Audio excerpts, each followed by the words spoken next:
Alright, hello everyone, welcome back to the channel. Today, yes you, get a true MMA YouTuber production as I go over my predictions for the UFC Paris card coming up this weekend. Again, like I said, in true MMA YouTuber fashion, you're going to get the bare minimum here. I want to just put out this video quickly to establish some of my predictions, some of my expectations going into this Fight Night card before I talk about them after the events go down. So no face cam, and you're just going to be looking at the UFC website. But not only the UFC website, because I'm a better YouTuber than all the other MMA YouTubers that just instead to show just the card itself, I'll be giving you a bit more. So bear with me here. This is what you'll get. Okay, hold on. 3, 2, hold on.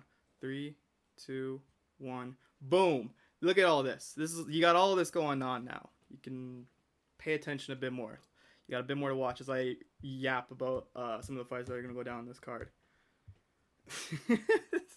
Is this still funny? Is this still a funny thing to do?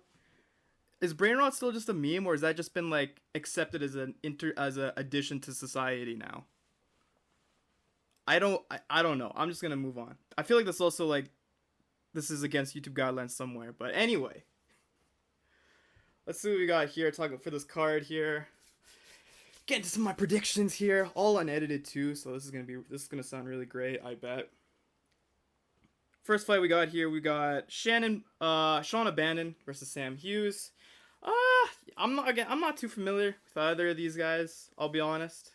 I will probably be picking Sam Hughes. I think she's a bit more physical. I think she's a bit more well-rounded, and I think she has a better ground game than Sean O'Bannon does. So, yeah, I'm gonna pick her straight away. I don't think Sean O'Bannon has looked the level of Sam Hughes, honestly. Next fight we got. Hold on. Fuck.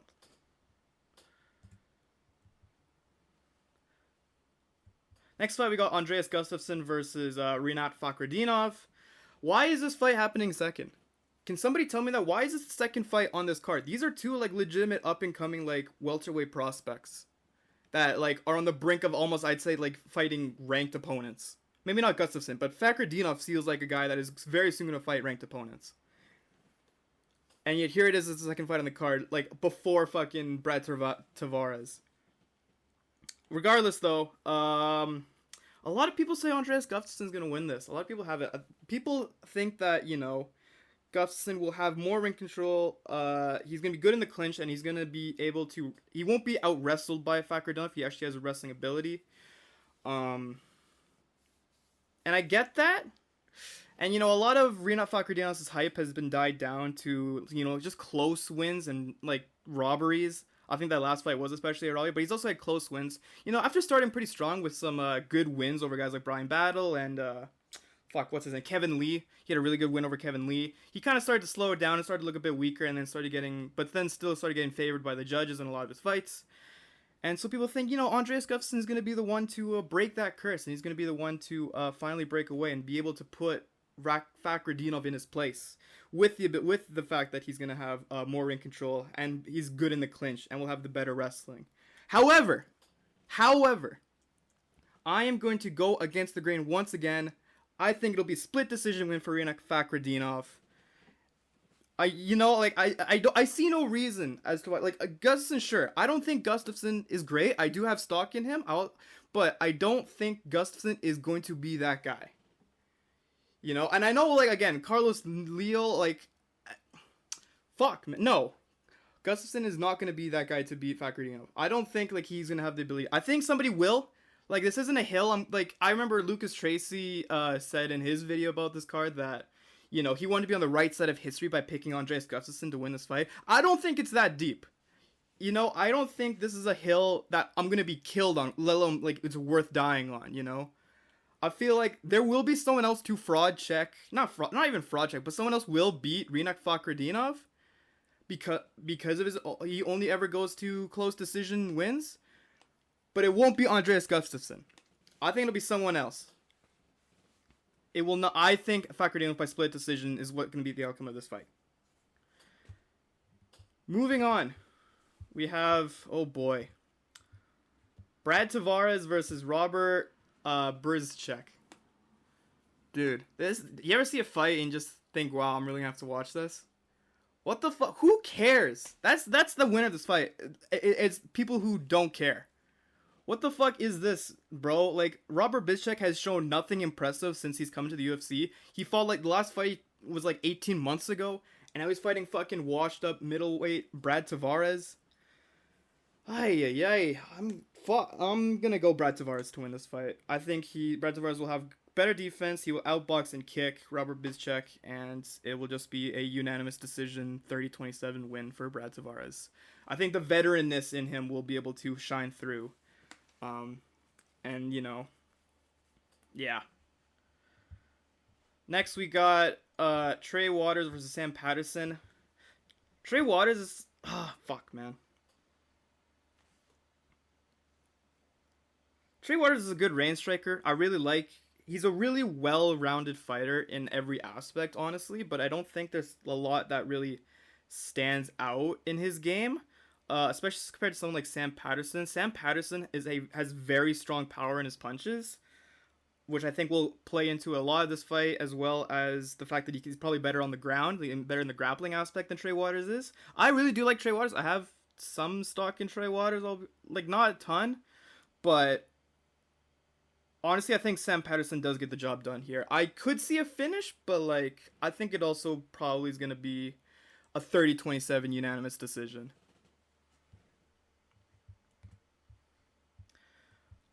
Up next is Harry Hardwick versus Cowie Fernandez. I don't have a lot to say about this fight. This fight got made super late, and Harry Hardwick is making his debut here.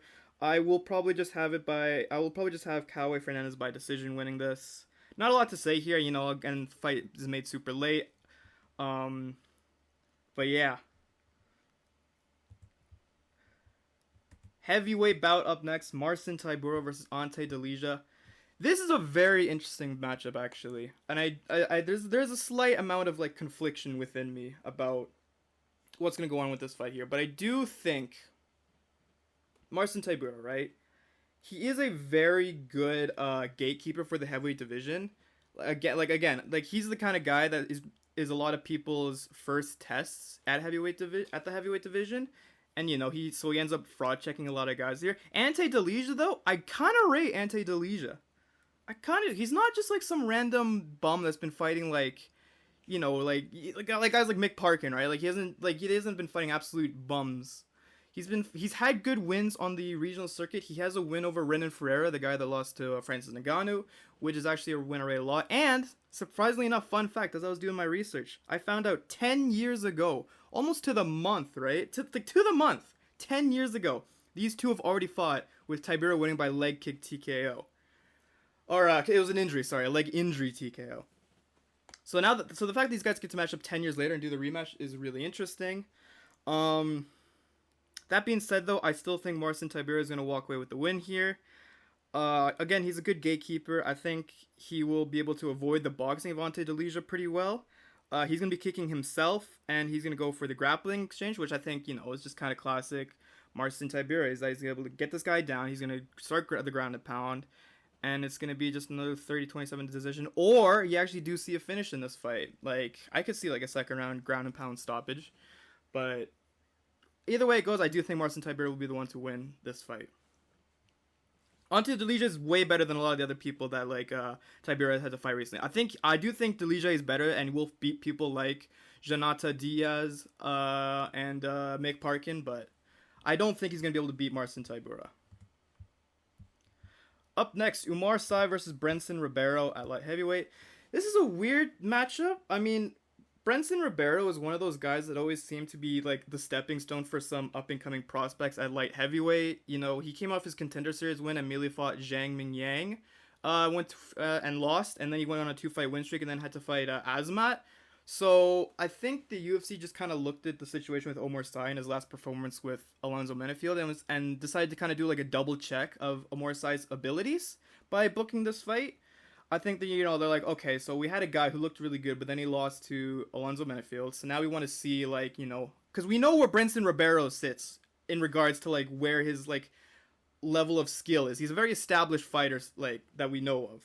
So I think to put him against Omar Sy is a bit of a test to see if he's actually going to be able to achieve those kind of heights, maybe, and that the Amenafield performance itself was just a fluke. I'd say instead of like or if he loses this fight, it's not a good look for Sai, and that and I don't know where you go with him afterwards. Maybe he does fight like the winner of one of the cards, the loser of a fight later down the line here on this card, but I don't know. That being said, I am gonna go with Amor Sai. I do think Sai is the better grappler, and I think he's also cleaner on the feet. I think he'll be able to piece up Brenson Ribeiro pretty well. I do think he actually is on that level that he actually is able to beat a guy like Brenson Ribeiro. So, yeah, that's who I'm gonna go with here. I rate Amor Sai pretty well here. I fancy his odds. I think it'd be a big disappointment if Amor Sai is not able to pull off a win here. Up next, William Goldsmith versus Robert Ruchala making his debut. This is a weird fight to make. I feel like if I'm William Gomez, right? I climb the featherweight, the featherweight tower. I beat someone who's on the brink of getting a ranking, so now I'm about to get a ranking, but then I lose a split decision robbery to Hyder Amil. My next fight wouldn't have been against a debutante, but I probably would have found someone a bit more like impressive with a bit more like name power to it, someone like an Edson Barboza to fight. But that being said, I still do think William Gomez will win this fight. I think it'll be a lot of front kicks that give Gomez a bit of a ability. I think that will be the deciding factor, honestly, is the fact that he's able to front kick him and keep him at range. I think he's just going to be able to outbox Robert Ruchala a lot. He's going to be pushing him back. He's going to be able to control the ring and secure the decision win that way, probably. I don't think Robert Ruchala has a lot to offer in terms of an escape out of that. I don't think he's like super special in the grappling. I don't think he's super special in I guess maybe like the pocket, the clinch battles. I think will do him really well if he's able to get those. But a lot of it, I do think will be Gomez controlling at range here. So I think William Goldsmith has this fight. Up next, Patricio Pitbull versus Losine Kita. Hey, guess what? This fight isn't happening anymore because Losine Kita fucking missed weight by 3 fucking pounds, bro. Are you serious, dog? Are you serious right now? Bro, how could that's insane, dude. Like that's almost like a Jesse Taylor level fumble, bro. Like not as bad because there was a lot more intent behind Jesse Taylor's fuck ups, but damn, dude. And now I'm reading like unverified reports that you've been cut from the promotion too. Like, yikes, bro. Like, that's insane. I've seen people also take totally shit on the guy, bro. Like that is a bad look for the man, dude. I feel kind of bad because it wasn't like you obviously didn't mean to do that, but wow, the biggest opportunity in your life you may have just wasted away, bro. That's insane, man. That's just insane. Up next, Axel Sola versus Reese McKee. Whew, a lot of debuting fighters on this card here. Everyone seems to rate Reese McKee. I mean, he's funny. Reese McKee is one of those guys that he will lose a lot of fights, but everyone will still rate pretty heavily, and he is coming off a pretty good win. So I do think, he's just one of those. He's a can crusher. He's one of those guys that can what's it called? Take anyone bring in a debuting fighter like Axel Sola, bring him in, squash him pretty badly, and make himself look good, despite never being able to really reach huge highs within the UFC. So with that said, I do think Reese McKee is gonna win this over Axel Sola. I think Axel's just too improving. I think he has to be a legit good striker to win, or use the grappling early to get the win over Reese McKee. But I think the damage overtime applied by Reese McKee will take over in the long run. If he's able to bring it down to the third round, I think Reese McKee, the longer the fight goes on, the more it favors Reese McKee. So that's what I have predicted for this next fight. Up next, Balaji Oki versus Mason Jones. Whew, I don't have a lot to say about this fight. I think I have Mason Jones winning by maybe a finish. I think Oki will start off the fight pretty well, staying at range with his jab, being able to control. I don't think he's going to be controlling the fight. I think Jones is going to be playing a bit more pressure, but Olaji will be able to stay at range with his jab and his kicks, but will be backed up a lot. And I think towards like the later rounds, like again, I was gonna start favoring Mason Jones a bit more. You know, Jones will start to land the kicks. He'll be able to piece them whenever he gets them in the pocket, and then eventually maybe get the takedown and then the submission win over Balaji Oki. That's what I would say. That's what I think is gonna happen. Up next, Modestas Bukowskis versus Paul Craig. Paul Craig. Okay, look, man. Paul Craig's washed. I'm sorry. You know, it was fun for a while. The body kicks were fun. Submission game was fun. You're washed, buddy. Go to UFC BJJ. You'll win the title there. I promise you, Paul Craig. You'll win the title. But you're not beating Modestas Bukowskis, bro. I feel like Paul Craig is just one of those fighters he's one of the easiest fighters to study with like tape study. I think finding the game to like beat him, he doesn't really change a lot, you know? His game plan doesn't really change a lot, Paul Craig. So I think Modestas Bukowskis is going to have the fight IQ to actually win here. You know, he's a better I think he's going to be able to keep the fight standing cuz with his good takedown defense, and then eventually start piecing up Paul Craig until he gets tired, falls to the ground. He's going to get a knockdown, I'm pretty sure, and then eventually get the TKO win, I think. And yeah, dude, he's gonna win. I have Bukowskis to win this fight. Up next, co-main event, Benoit Saint Denis versus Mauricio Ruffi. Look, man, I'm very conflicted with that. I'm gonna take a drink of water just before I start yapping about this fight because I have a lot to say about this fight.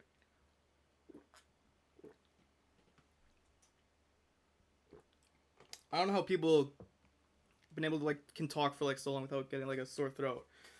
But anyway, Benoit Saint Denis versus Mauricio Ruffi. Listen. I'm one of those guys I think that rates Benoit Saint Denis a bit higher than the average MMA viewer.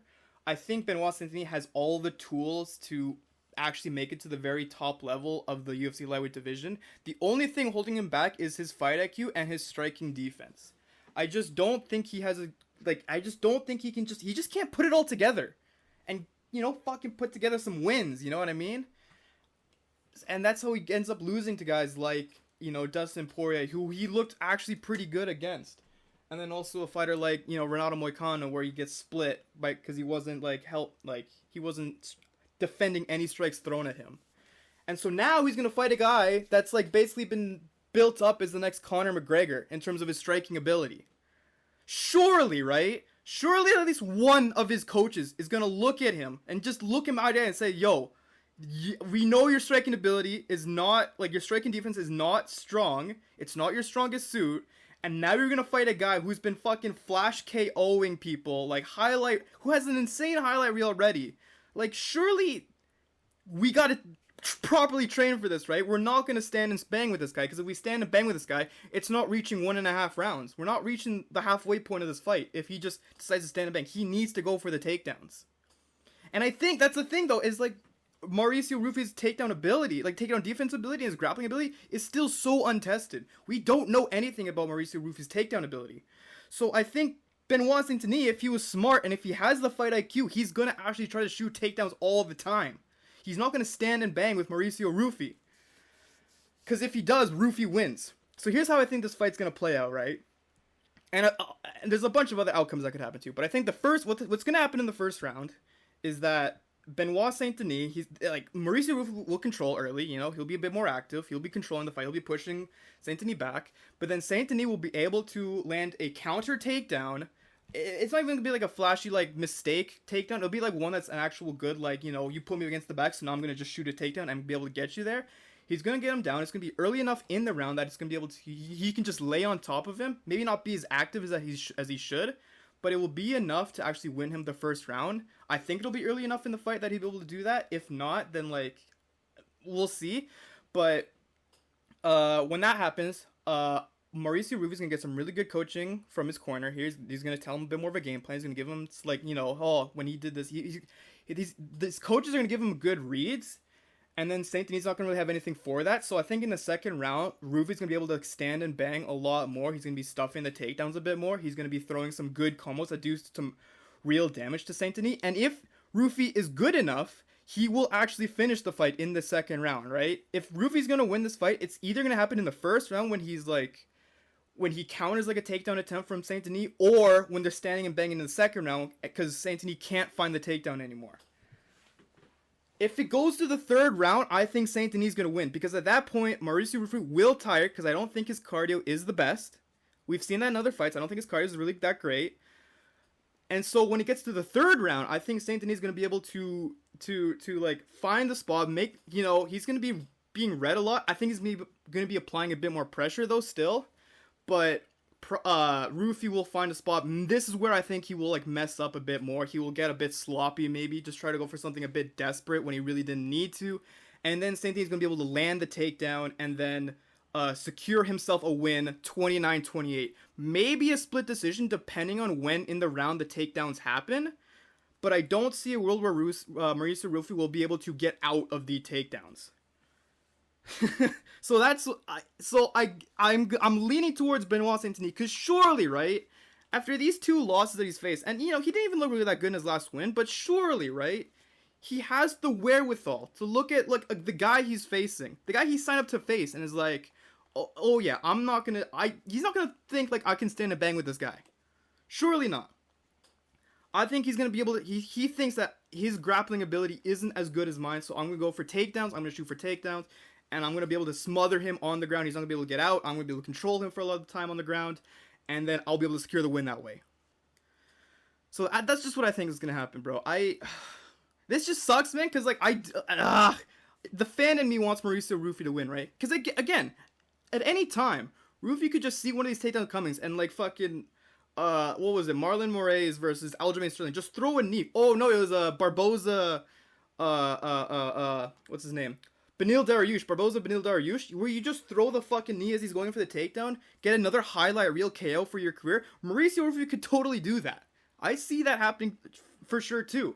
I just don't think Benoit Saint Denis will be that, you know, thick-skulled, you know, funny enough to like only fall for that kind of stuff. I think he's smart enough to be able to fucking like find the takedowns early in the fights for sure.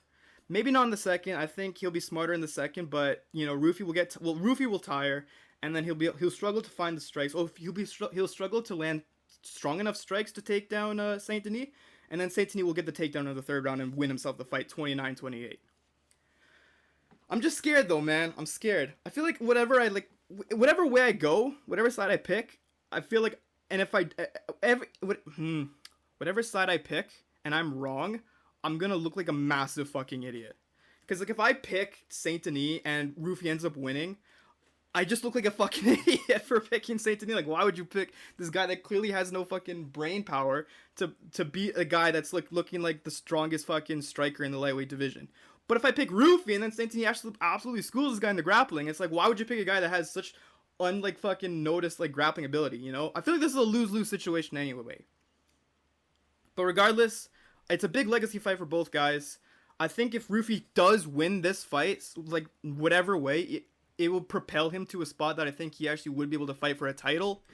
I think he would. I think if he's able to beat Saint Denis, he's probably going to be able to beat anyone else in the division right now. I don't think lightweight is particularly strong as it used to be like 3 years ago. I think he'd be able to beat a guy like maybe Arman Tsarukyan, depending on this outcome, right? I'm speculating a lot here, but depending on this outcome, we'll see how Mauricio Rufi and Saint Denis progress in their careers. Another thing too, though, is like, no matter what happens to Saint Denis, this isn't going to be about him. This is why I don't understand like people like that are against Saint Denis, because like whatever happens in this fight, Saint Denis will get zero credit for. If Saint Denis fucking wins, people will just look at Rufi and be like, oh wow, I guess his takedown and grappling wasn't that good, huh? Oh well, we'll just fucking move on. He's the next Drew Dober of the division. And then Saint Denis gets no credit. It's like, what the fuck, man? Why is it like if Rufi wins, right? He's like, holy shit, bro, this guy will be the next contender of the lightweight division, which he will be. But like, it's because he beat Saint Denis, and no one gives this guy credit, bro. No one gives this guy credit at all. Anyway, I'm not even like that big fan of a Saint Denis. I just think he's been super underrated. His grappling is underrated, and his striking is underrated. He just has bad striking defense, and he has zero fight IQ. He's like French Michael Chandler, you know? And people are just starting to realize like that kind of stuff going on as opposed to like a couple of years ago. Anyway, that's my thoughts on that bout. Let's move on to the main event. This is a bit less like divisive in my opinion. I think this is pretty cut and dry. I do still see it going as a split decision though. I totally just see that in my mind as being a split decision because both these guys will fucking just do a whole lot of nothing sometimes in these fights. But still, Nasruddin Imavov versus Kyle Borralho. I'm gonna go with Nasruddin Imavov. I think Imavov is stronger. I think he's a bit more unorthodox, and I think that will give Borralho a bit more trouble. I think Imavov is gonna land the stronger shots that will make with more damage behind them, and I think it's gonna piece up Borralho a little bit, give him a lot more trouble. I do think this is what makes the fight close though, is I think Borralho will be able to land more jabs and kicks as the fight goes on. And I think he's going to be able to control the ring a lot more. I think Imavov's going to be doing a lot of counter punching to Borralho, but he's going to look stronger in the punches in the exchanges that do take place. And the fact he's going to be able to stuff not all the takedowns, but he's going to be able to stuff a good amount of takedowns. And if he does get taken down by Kyle Borralho, he'll be able to power out of it. Because I know he's a strong, tough, like big fucking 6'3" middleweight guy. Maybe he even lands his own takedown. I don't know. It'll depend on how like much pressure Imavov's gonna want to put against Borralho, because I don't think Borralho is someone that will let up that pressure real easily. He's gonna try to push forward himself. So I do see that. I still see this going Imavov's way. Again, I think he's stronger. I think he's gonna have more. He's not gonna have the control. But you'll be able to see during the fight all the exchanges that they do that Imavov will get the better on the exchanges despite not having the ring control. But because of that, I think it will go to a split decision, and I do think it could be close. Like I wouldn't bet on I wouldn't touch any of these picks with like a bet at all. Honestly, this whole card is full of like guys that are debuting that we don't know anything about, and then we have some super close fights with like some bad matchups of like.